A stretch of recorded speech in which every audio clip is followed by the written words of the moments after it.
Wizards of the Coast has purchased, finally, has purchased D&D Beyond.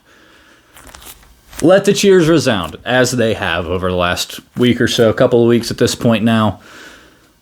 Everybody's pretty happy about it. I'm pretty happy about it. I have everything on D&D Beyond, almost. Not completely everything, but close enough that I can just say I've purchased everything on D&D Beyond. That's what's happened.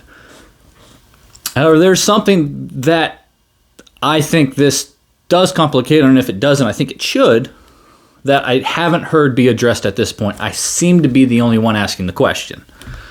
And so I want to bring it to you. So the question is addressed and then hopefully answered, what do people even want to happen with this? There's certain things that I would like to have happen with it. And I'm referring to specifically the Blood Hunter class on D&D Beyond.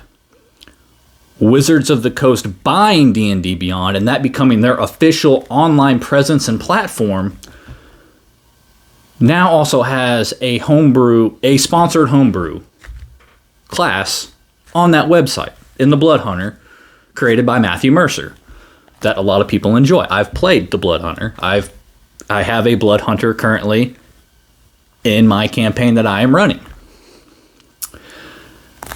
So the official branding of Dungeons & Dragons Wizards of the Coast now owns D&D Beyond. What does that make of the Blood Hunter class? Based off what I've seen so far, absolutely nothing, because it just hasn't been addressed. There's been no mention or announcement in conjunction with the Blood Hunter.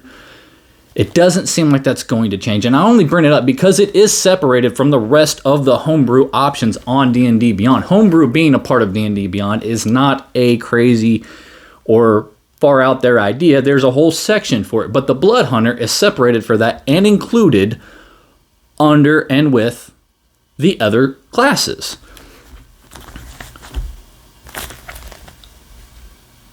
To me, it would seem that D&D Beyond should then endorse the Blood Hunter and or potentially revise it completely so it fits better with their themes. Or make a new section for it. And they just bought D&D Beyond, so who knows what they're going to do with it if this is something potentially later on. Again, it just hasn't been brought up yet. And I think it is important. Like, it creates instantaneously, as soon as that happens, it creates a weird dynamic where a homebrew is now sponsored by Wizards of the Coast. Fully.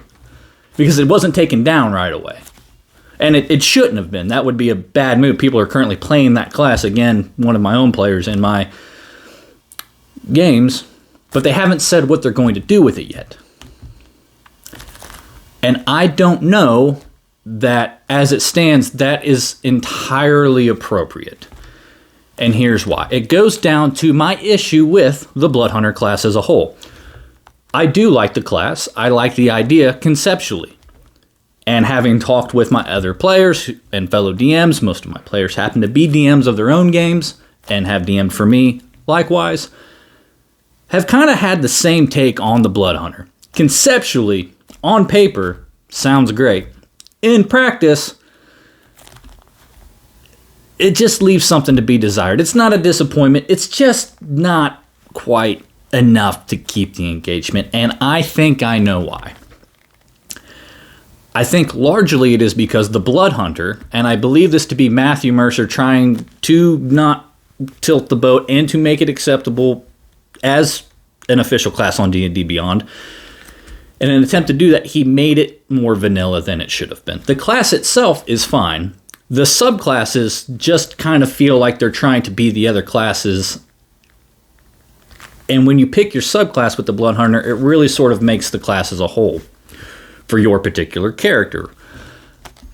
But it feels like if you take the Profane Soul, you're really just playing a Warlock, but it's not as good of a Warlock. The Ghost Slayer, apparently I'm going to do this once a video. The Ghost Slayer is just a ranger in feel to me. But it's not as good of a ranger. What are the other two? Profane Soul, Ghost Slayer. The werewolf one, the Order of the Lycan, is a bestial barbarian. Plus, you might hurt your friends. And isn't as good of a barbarian. And I'm blanking on the last one there. For some reason, the mutagen, it's the artificer. It's a artificer. It feels like an artificer subclass more so than anything else. And that one I think is the most unique and is most acceptable for the Blood Hunter. And really that comes to the point that the Blood Hunter was really an attempt to make a Witcher type character, and the mutagen fits that theme the best. But you could still just easily see it being in artificer, but not as good of an artificer. Every single artificer subclass to me is better than anything that the mutagen subclass for the Blood Hunter has to offer. Personal opinion, not objective. It seems like it would fit better as the Blood Hunter being a unifying subclass that was available for potentially other classes, and having the Crimson Rite and the Blood Curses being something that could be accessed by the other classes. I think that would feel better and probably work better and be more enjoyable overall. They attempted to do something like this right before, I believe it was Strixhaven came out. They had a Unearthed Arcana with a few different classes or subclasses, and those subclasses were just one subclass or a couple different versions of different subclass options, but each subclass was unique into itself, but each of those unique options could be accessed by a couple different classes.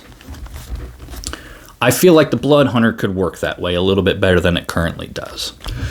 And I think if WoTC is going to sponsor it as an unofficial, weird limbo stasis that it's in right now, if they move to make it more official and keep it at where it's at in its placement within DnDBeyond and not moving it to a new subsection or a subsection that already exists, they need to do something like that to bring it more in line with the rest of the classes and subclasses on DnDBeyond. As it sits right now, I don't know that it works, and it's just kind of in a weird spot. It didn't really make much of a difference when it wasn't owned by Wizards of the Coast, DnDBeyond kind of being its own entity to a degree. And when it comes to licensings and agreements, I am not learned enough to really know. That would be a better question for channels like Taking 20 with Cody and other such channels. I'm just not familiar enough yet. But I do think that needs to change a little bit. And that's why. I just don't think the Blood Hunter class, as it sits right now, stands on its own where it's at on DnDBeyond if it is going to be owned and operated by Wizards of the Coast. It just feels like a more official endorsement. And I don't necessarily think that it warrants that as it currently exists.